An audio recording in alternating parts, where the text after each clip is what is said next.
Hi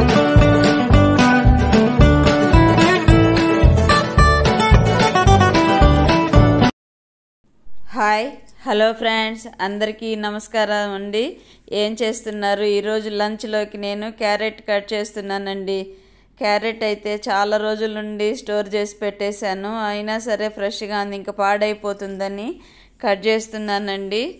carrot fry, మామిడికాయ తొక్కు పచ్చడి చేద్దామనేసి ఈరోజు ఫిక్స్ అయిపోయినానండి. ఇదిగోండి, క్యారెట్ అయితే హ్యాండ్ పెయిన్ వస్తుందండి, చెప్పాను కదా చెయ్యి నొప్పి వస్తుంది అని. అయినా సరే ఇంకా తప్పదని అలా సన్నగా కట్ చేస్తున్నానండి. తురిమితే ఇంకా పెయిన్ ఎక్కువ అవుతుంది, చేతితో తురమలేమని సన్న సన్న ముక్కలు కట్ చేస్తున్నాను. ఒక్కొక్కసారి ఇలా చేస్తే తినరండి, తురిమి ఫ్రై చేస్తేనే తింటారు. ఇంకా తప్పదన్నట్టుగా కట్ చేస్తున్నానండి. ఇంకా ఆడవాళ్ళకి ఎలాగున్నా తప్పదు కదండి, చేయాల్సిందే కదా.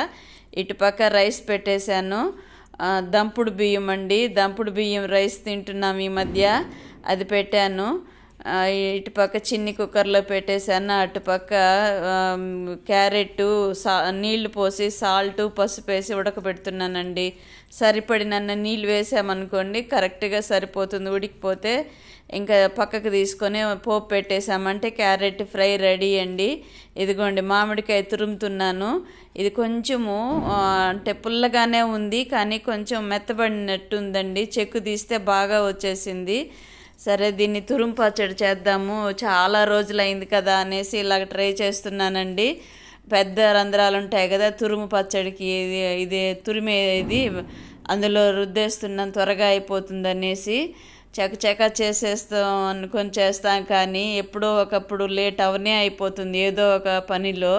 ఇలాగ తురిమి పెట్టానా, ఇంక తెలిసిన వాళ్ళు వచ్చేసరికి మాట్లాడుతూ కూర్చున్నా, కొంచెం లేట్ అయిపోయింది. అయితే ఫుడ్ టయానికి అయితే ఎటు తిరిగి చేసేసుకోవాలి కదండి. షుగర్ ఉండే వాళ్ళకి టైం ప్రకారం తినకపోతే షివరింగ్ వచ్చేస్తుంది కదా. అందుకనేసి ఏదో ఒక రూపంలో చేసుకొని తినాల్సిందే, మనము రుచి ఉండాలి, అంతే కదండి. ప్రతి ఒక్కరూ కోరుకునేది, ఇంట్లో వాళ్ళందరూ కడుపు నింపుగా తినాలనే కోరుకుంటారు కదా. నేను అలాగే ఆలోచిస్తూ ఇదిగోండి తురిమేసింది, గుజ్జు గుజ్జుగా అయింది. అందులో రెడ్ చిల్లీ ఫ్లేక్స్ పౌడర్ చేసి పెట్టుకొని ఉంటానండి బాటిల్లో. కొన్ని కూరలకి ఇలాగ వేయాల్సి వస్తుంది కదా, అప్పటికప్పుడు వెతుక్కోవడం ఎందుకని ఇలాగా రెడీ చేసి పెట్టుకుంటాను. అందులో పసుపు కొద్దిగా వేసి రెడ్ చిల్లీ ఫ్లేక్స్ వేసానండి. అందులో సాల్ట్ అవన్నీ కలిపేశాను. ఇంకా పోపు పెట్టేసుకోవడమే తరువాయి. ఇంకా ఇదిగోండి, క్యారెట్ కూడా ఉడికిపోయింది. పోపు పెడుతున్నానండి. కొద్దిగా జీలకర్ర, కొద్దిగా ఆవాలు వేసాను, కరివేపాకు, కొత్తిమీర వేయలేదు, కరివేపాకు, ఇంగు కొద్దిగా వేసానండి. 2 మెంతి గింజలు కూడా వేసాను, కమ్మగా అదొక ఫ్లేవర్, మంచి ఫ్లేవర్ వస్తుందని. అన్నీ వేపుకొని ఎండుమిర్చి 1 వేసాను. అన్నీ వేపుకొని ఇందులో కలిపేసుకోవడమేనండి. ఇంకా చాలా టేస్టీగా ఉండిందండి పచ్చడి. ఎలాగుంటుందో ఏమో, కొంచెము మెత్తబడింది కదా, అంటే మాగే స్టేజీకి వచ్చేసింది అన్నట్టుగా ఉండింది ఆ కాయ, కానీ పులుపు అయితే ఉండింది. తిని చూసి ఇలా పచ్చడికి ప్రిపేర్ చేస్తున్నానండి. ఇదిగోండి, ఇదైతే అన్నీ వేగిపోతున్నాయి. కొద్దిగానే ఆయిల్ వేసాను, పచ్చడి కొద్దిగానే కదా. ఏదైనా సరేనండి, ఆయిల్ పడితేనే టేస్ట్ వస్తుంది అనేది మనకు తెలిసిన విషయము.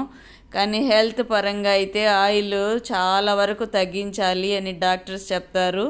మాకైతే ఆయిల్ ఫుడ్ అస్సలు తినద్దండి అని అవాయిడ్ చేసేసారండి. మా ఇద్దరికి ఒకే డాక్టరు, చెన్నైలో ట్రీట్మెంట్ అని చెప్తూ ఉంటాను కదా ఫ్రెండ్స్ అండ్ చిల్డ్రన్స్.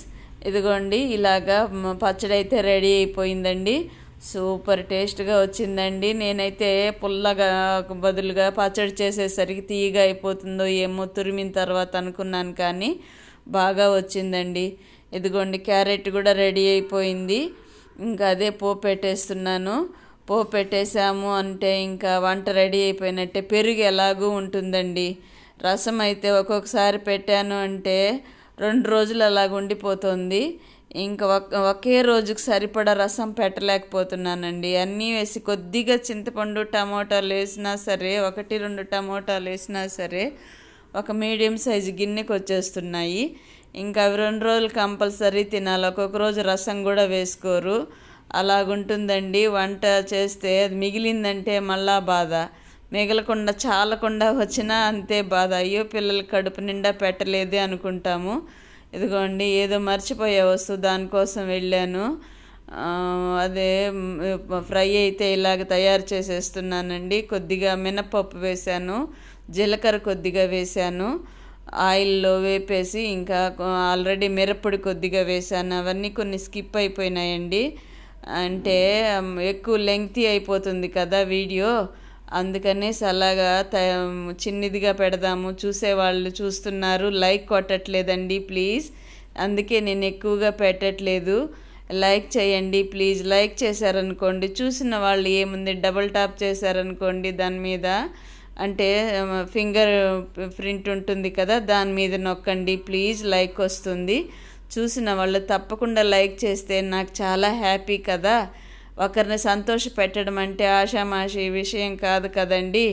మనసు ఉండాలి. మనస్ఫూర్తిగా మనం ఇంకొకరికి సపోర్ట్ చేశామంటే ఆ సపోర్టు ఎదుటి వాళ్ళని సంతోషపెట్టింది అంటే అది మనకి ఎంతో బలాన్ని ఇస్తుంది మానసికంగా. మాట్లాడడమే కాదండి, ప్రీతిగా ఇలాంటి పనులు చేస్తే కూడా మంచి ఆశీర్వాదాల ఖాతా లభిస్తుంది. ఎవరు లైక్ చేశారో వాళ్ళందరికీ మనసు నుండి ధన్యవాదాలు చెప్పడం జరుగుతుంది.